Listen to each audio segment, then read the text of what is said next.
Penangkapan terhadap sosok Peggy Setiawan yang merupakan DPO kasus pembunuhan Vina dan Eki rupanya diragukan. Muncul spekulasi bahwa sosok yang ditangkap bukanlah Peggy sebenarnya.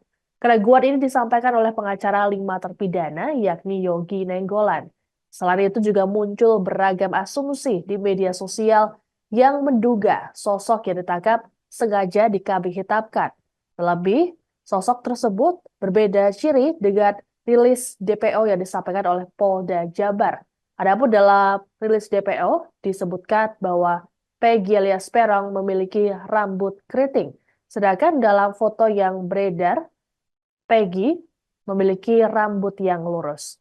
Namun Polda Jabar memastikan bahwa pihaknya tidak salah tangkap. Kabid Humas Polda Jabar, Kombes Pol Julius Abraham Abbas dalam keterangan pada Rabu 22 Mei mengatakan pihaknya mengumpulkan bukti lebih dulu sebelum penangkapan.